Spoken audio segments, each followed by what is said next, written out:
I don't suppose you could give me a sample of your brain tissue for study purposes. Welcome to the Academy. Don't mind Dr. Hansen there. Like everyone else, she's just fascinated by the intelligence of our student body. Today, instead of tutorial videos on various aspects of StarCraft II gameplay, we're going to step back and answer a more basic question: what is StarCraft II? We'll also take a look at whether people ought to play the game. We'll start with a video review from GameSpot. Here's an excerpt of it.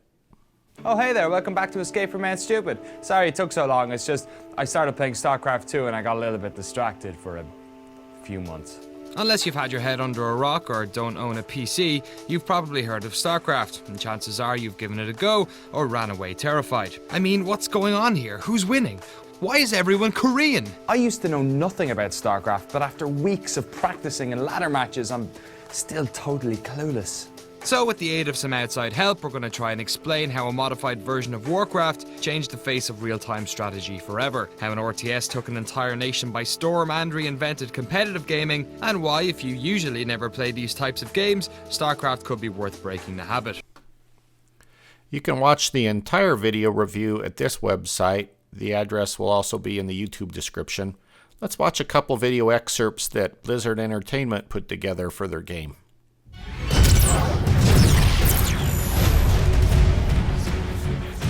In StarCraft II, you take control of the battlefield.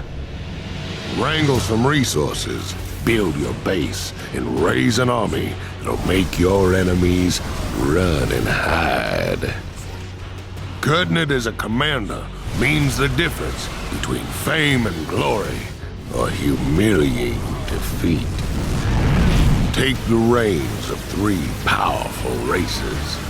The Terrans blow your enemies off the battlefield using superior firepower.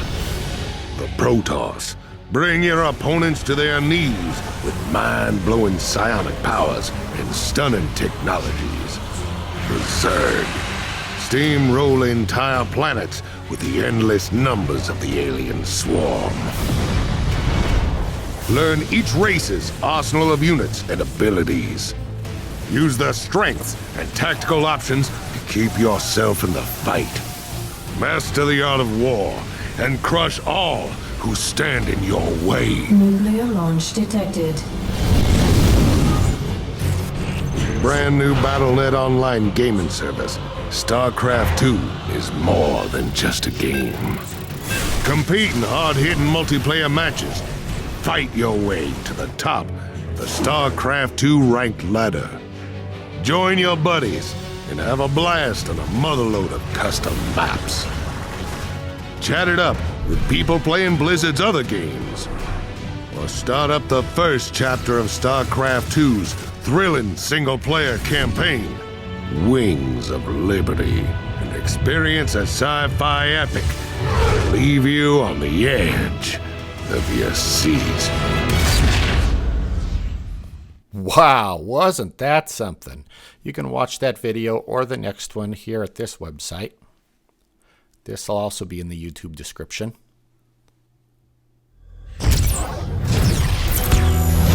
Greetings, Commander. Requested information follows. The strategic options in StarCraft II are endless, but the fundamental gameplay mechanics are simple. Gather resources, assemble your forces, and defeat your opponents. You will begin each match with a simple base and a limited number of workers. Use workers to gather resources. Resources are needed to expand your base and to train combat units. To overcome your adversaries, it will be necessary to assemble a formidable military force. Developing a strong economy will help you fuel the needs of your growing army.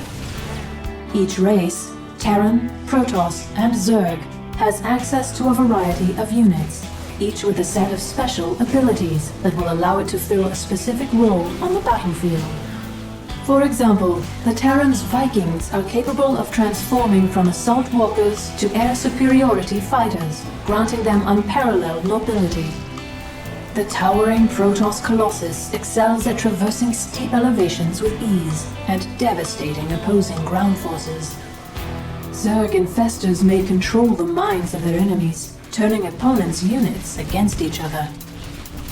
Every unit in StarCraft II is completely unique and suited to a specific task. Combining different units to form versatile armies is the key to victory.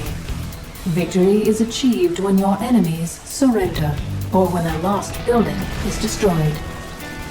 As the leader of your army, it will be necessary to think on your feet, to adapt to an ever-changing battlefield, and to use your unit's abilities to turn the tide of battle in your favor. Good luck, Commander.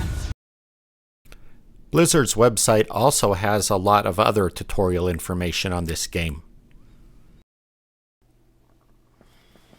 So there it is. StarCraft II is the latest iteration of Blizzard Entertainment's real-time strategy computer game that's set in a science fiction universe and provides you with two modes of play to essentially play in a military type of war game. The single-player mode, also called campaign mode, gives you a number of missions to accomplish, and as you play through those missions, you're essentially following a storyline, trying to help hero James Raynor save his corner of the universe from scary aliens, defeat an evil dictator, and win back the heart of a woman who is trying to kill him. The other mode of play is multiplayer. In multiplayer, you're basically starting at a base on a map, much like the one you see in the background video here. This background video shows a developmental version of the second part of the StarCraft II trilogy, Heart of the Swarm. Wings of Liberty is the first part of the trilogy. The third part, Legacy of the Void, will be coming out someday. So on multiplayer, you start on a map, you have the beginnings of a base, you build your economy, build base buildings, use those production buildings to build an army, and then go look for your opponent's base. You may play 1 versus 1, 2 versus 2, 3 versus 3, or 4 versus 4. When your opponent's base or bases are gone, you've won the game. They, of course, will be trying to do the same thing to you. So that's StarCraft II. Should you play this game? Well, as a general rule, no. Most of your time should be spent working or studying, sleeping, spending time with your family, or getting outdoors. But occasionally, if you can limit your time on the game, it might be a useful diversion. Parents should be aware that this is a war game. It's not a first-person shooter. It's looking down at the battlefield view of armies clashing with armies. But that is what it is. Parents might also be aware that in the campaign mode, some of the characters do cuss. It's not especially egregious cussing, but it's definitely cussing. This game can suck up a lot of your time and is in fact designed to suck up a lot of your time. In campaign mode, there are various levels of difficulty, and Blizzard's clearly hoping that if you do your level on normal, you'll turn around and do it on hard and then on brutal, and keep at it to try to get achievements, some of which are easy and some of which keep you at it. In multiplayer mode and ladder mode, you play in leagues. You get onto the Battle.net server. Battle.net is Blizzard's online service, and that service puts you in a league that's tied to your own skill level, and then some people spend an awful lot of time trying to advance up to other leagues, while Blizzard spends a lot of time letting you think, oh, I'm close, only to pull you back and make you try again. Blizzard's also turned this into an esport. Anymore on Blizzard's main webpage, there's hardly anything on how to play the game. It's just this tournament, this pro gamer, that pro gamer, and they're trying to build a fan base. And all of that, I think, helps them sell games. Which brings us to one more caveat.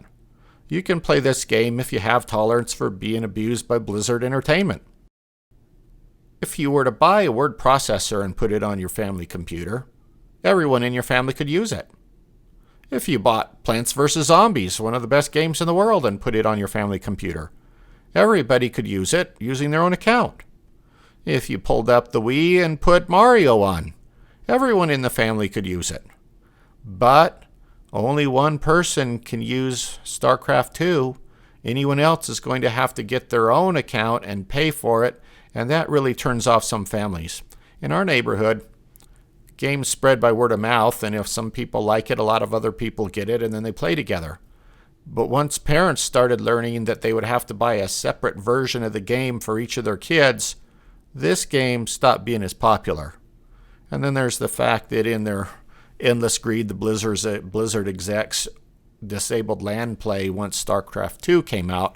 That was very popular with StarCraft. You bring your computers together for a LAN party, hook them all up, and play all night. With StarCraft II, you just sit in your bedroom, log on to Battle.net, and away you go all by yourself. You know, it's no real surprise that the game developers modeled the infested Terran on the greedy Blizzard execs. But if you can get past all that, this little diatribe of mine on the wickedness of that corporation, then maybe this game will do for you. A few campaign tips. If you're focusing on the single-player campaign, look at Team Liquid's website, especially look at the campaign page, because it'll explain how you can go different directions as you work your way through the campaign. It's not just a single linear track, and one direction or another may help you get some units earlier on that you need later on, and then there are links to a lot of other informative pages. Don't make this your life. You don't need every level. You don't need every achievement. Tips for the ladder: if you're playing multiplayer, same thing. Don't get wrapped up in the idea of laddering up to a higher league. Don't spend endless hours trying to get there.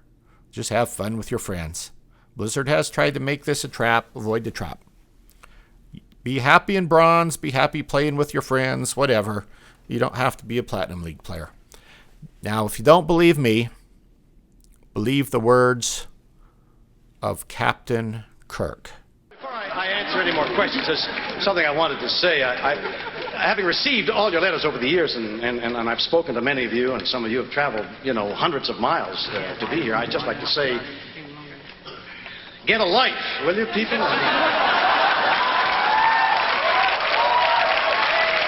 I mean, for crying out loud, it's just a TV show. I mean, look at you. Look at the way you're dressed. You've turned an enjoyable little job that I did as a lark for a few years into a colossal waste of time. I mean, how old are you people? What have you done with yourselves? You must be almost 30. Have you ever kissed a girl? I didn't think so. There's a whole world out there. When I was your age, I didn't watch television. I lived. Same applies to computer games. So many don'ts, though. Here's some do's. If you're in single-player campaign mode, save frequently during each mission. That way, if you get overrun unexpectedly or something else odd happens, you don't have to go back and start the mission over. You can go back a few minutes to a recent save and pick it up from there. If you're interested in multiplayer and you want to practice to figure out how units work or buildings work, feel free to practice against the computer. The AI is there for that, but you need to practice against people. You need to compete against people to really figure out the game, because that is, frankly, completely different. And it wouldn't hurt for you to watch other people's games. There are games all over the internet that shoutcasters have commented on. HD StarCraft and other people put those up on their YouTube channels, and you can learn a lot from watching. Have fun.